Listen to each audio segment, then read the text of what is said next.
नमस्कार दोस्तों। ज़िंदगी में कभी कभी ऐसी घटनाएं घटती हैं जिन पर हमें एहसास नहीं होता कि ऐसा भी हो सकता है। ऐसे ही एक खबर उत्तर प्रदेश के उन्नाव ज़िले से आ रहा है, जहां पे ये बहुत ही आश्चर्यचकित रूप से एक परिवार मिलता है। चलिए विस्तार से इसके बारे में हम बात करते हैं। हुआ यूं कि एक पति और पत्नी थे, जिसकी पति की उम्र करीब 50 साल था और पत्नी की उम्र करीब 46 साल थी। दोनों हंसी खुशी अपने परिवार में रहते थे। एक दिन अपने पति को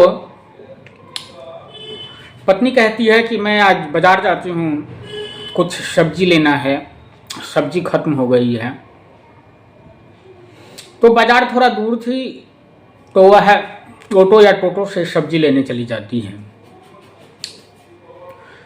फिर सब्जी तो लेने चली जाती है, इधर 1 घंटा बीतता है, 2 घंटा बीतता है, 3 घंटा बीतता है। जब उनकी पत्नी की कोई खबर नहीं आता है तो उसका पति बेचैन हो जाता है कि आखिर हमारी पत्नी कहाँ गई।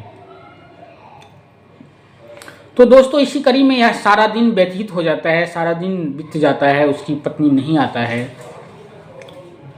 तो उसे टेंशन होता है, समस्या होता है, परेशानी होती है और वह अपने यार दोस्तों और रिश्तेदार है उनको फ़ोन करके बोलता है कि देखो मेरी पत्नी 9 बजे सुबह सब्जी लेने गई थी, अभी देखो 9 बज रहा है, रात अभी तक नहीं आई है। क्या तुम्हारे यहाँ गई है? क्या तुमने उसको देखा है?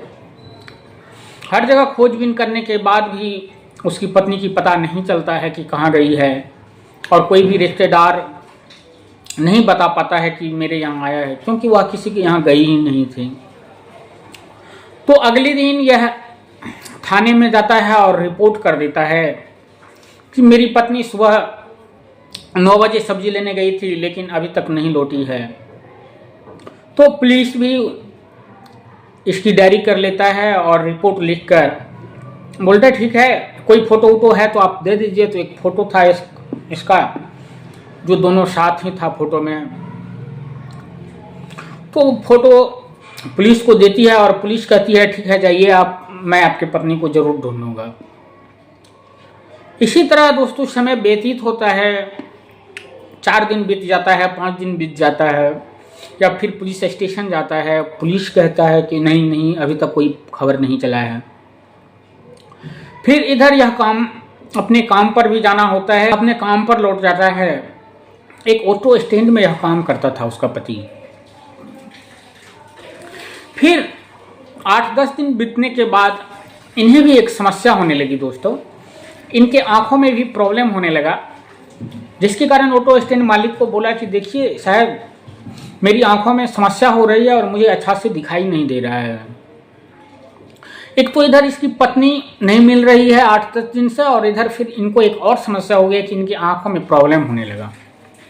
बगल में ही सदर अस्पताल था, जो ऑटो स्टैंड का मालिक था, उन्होंने बोला चलो डॉक्टर को मैं दिखा देता हूँ। डॉक्टर के पास ले गया और जब सदर अस्पताल में डॉक्टर देखा तो बोला कि आपको जो है मोतियाबिंद में कुछ समस्या है, ऑपरेशन करना पड़ेगा। इसके बाद यह बेचारा फिर परेशान हो जाता है कि एक तो मेरी वाइफ नहीं मिल रही है, मेरी पत्नी कई दिनों से लापता है, दूसरी तरफ मुझे आंखों का ऑपरेशन कराना पड़ेगा।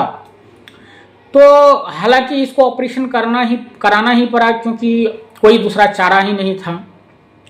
ऑपरेशन कराने के बाद जब इसकी आंखों के ऑपरेशन कराया तो फिर इसको वार्ड में शिफ्ट कर दिया गया। जैसे ही इसको वार्ड में शिफ्ट कर दिया गया,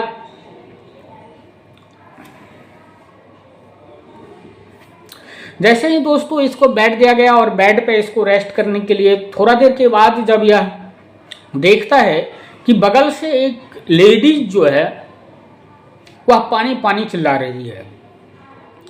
पानी पानी की चिल्लाने की आवाज़ सुनकर इसको लगा कि ये आवाज़ तो जानी पहचानी सी लग रही है।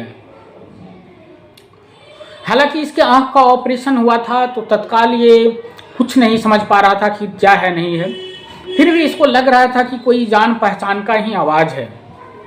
फिर थोड़ा देर सोचने के बाद लगा कि अरे ये तो मेरी वाइफ की आवाज़ लग रही है। यहाँ पे मेरी वाइफ पानी पानी के लिए क्यों चिल्ला रही है, कौन है नहीं है। फिर आधे घंटे के बाद जब इसकी आंखें खुलती है और देखता है तो इसकी पत्नी बगल के ही बेड पे पड़ी हुई है। यह देखकर यह आश्चर्यचकित हो जाता है कि आखिर मेरी पत्नी जो 20-25 दिन से लापता थी, आखिर ये इस बेड पर कैसे आ गई। हालांकि अब बात है क्या, उसकी पत्नी की उस दिन एक्सीडेंट हो चुका था। एक्सीडेंट होने के कारण इसकी पत्नी के सिर में जो है गहरी चोट लग गई थी, जिसके कारण यादाश्त भी करीब करीब जा चुकी थी, उतनी यादाश्त भी नहीं आ रहा था। तो जब देखता है कि ये तो मेरी पत्नी है, आखिर ये सब हुआ कैसे, यहाँ कैसे आ गई, तो फिर इन्होंने डॉक्टर को, जो डॉक्टर उनका देखरेख करता था, उनको बुलाया कि सर ये तो मेरी पत्नी है, आखिर यहाँ पे कैसे आई। तो उन्होंने फिर वही सारा वृत्तांत बताया कि एक्सीडेंट हो गया था और यहाँ आई। तो फिर इसके आंखों से आंसू आ गया यह देखकर कि देखो किस तरह से मेरी वाइफ की एक्सीडेंट हो गया और ये अस्पताल में पड़ा हुआ है और मुझे खबर ही नहीं है, मैं भी यहाँ समस्या में आ गया हूँ। तो ईश्वर कभी कभी ऐसे करते हैं, ऐसे जगह मिलाते हैं जहाँ पे दोस्तों सिर्फ आंसू के सिवा कुछ नहीं मिलता है। हालांकि